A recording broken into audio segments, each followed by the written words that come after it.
What's the story behind this being DMX song first? Like the beat. When Fiend signed with Rough Riders, Uh-huh. I sent them some beats up there, and I guess they was in a session and they played it, and they heard one that Jada liked. Mm-hmm. So, and they picked it. So in the process of them hearing that beat, they were like, "Nigga, you need to make some shit like this for X." And when they said that, that's when I did that. So in the process of trying to get the Jada record together, that time we didn't have the internet. Yeah. So when they telling me to make changes, I had to make the changes and then save the files on the disc and FedEx that shit. Damn. So, but he was at the tail end of his record. Mm-hmm.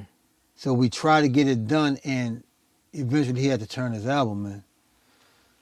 So when it didn't go through, I was like, fuck.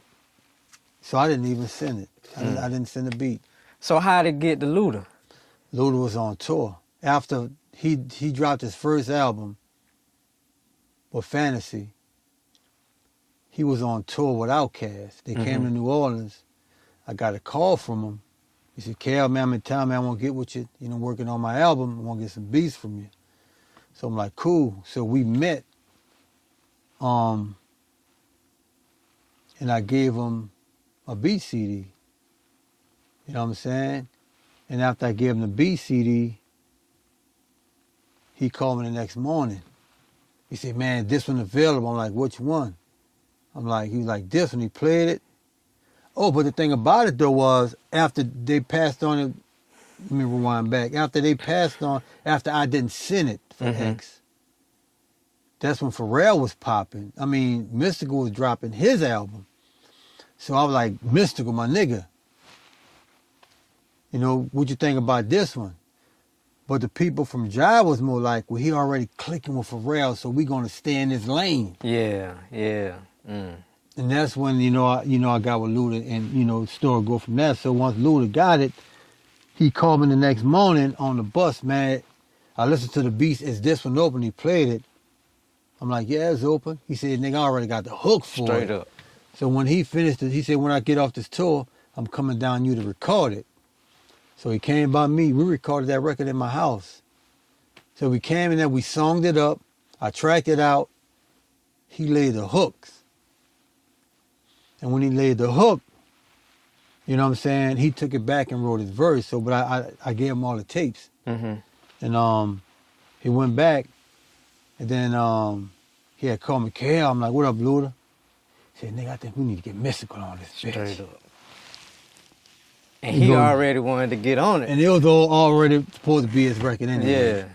But not saying Mystical would have came up with that hook, though. Yeah. But we were like, cool. So, hey, call Mystical. Mystical wound up getting on that bitch. We recorded that bitch. And you got to understand, like, that wasn't even intentionally to be a single. That was like the 5th single off that album. What? That was Chicken and Beer? Was it Chicken Word of Mouth. Word of Mouth? Okay. Word of Mouth. What singles was on that? Shit, you got like, Area Codes. Ah, yeah. He had Stand Up. He had, that was on that one? Welcome to Atlanta. He had 5 records on that, but he had,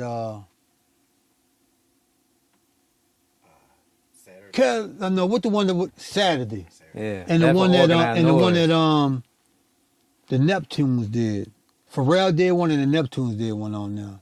I remember with Pharrell, that was Throw Them Bowls, but that was before that. Shaking Money Maker was after that. Roll Out. Yeah, Roll Out, yeah. But the thing about it, what they did with that album was what they released, they cleaned up the whole album for radio. And they turned it in.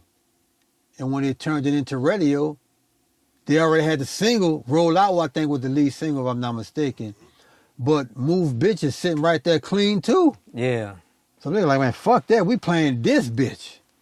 I'll never get talking to Shaka, and he was like, shit, KLC man got that Move Bitches at 2,500 spins a week.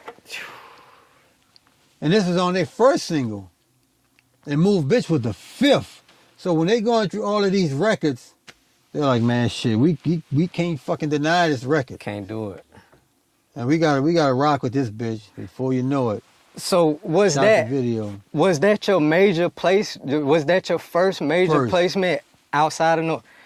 How did that feel? Wait, what was it? That one or the T.I. record? No, it was Move Bitch. Yeah. It was Move Bitch. How did that feel? Just coming from holding that down, whatever was behind the scenes was behind the scenes. Look, I'll never forget. A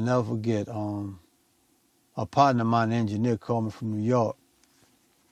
He said, nigga, whatever you do, you better hurry up and get your ass to New York, nigga, because after hearing that record, damn near every nigga is going to be biting that shit. So it's best for you to come up here and play and do this shit yourself, or you're going to hear a lot of other niggas doing this shit. I'm like, yeah, but you know what, though? They didn't have that snare. They ain't got that KL. They ain't got that KL. They didn't have that snare is a motherfucker, bro. It's legendary. Like that snare, it pretty much gave it the signature of a No Limit of a Soldier beat. Speaking of the snare, I see a lot of times people be having like the drum kits and things. Do you have it for like MPCs and? I'm working on one. Working on one? I've been called too many times for it. Yeah, yeah. I'm working on one. Just call that the KL snare. Don't even call it nothing else. But it's the KL. They didn't give it to something because they were like, man, that Soldier snare, that snare you have on them Soldier songs. Yeah, the Soldier snare.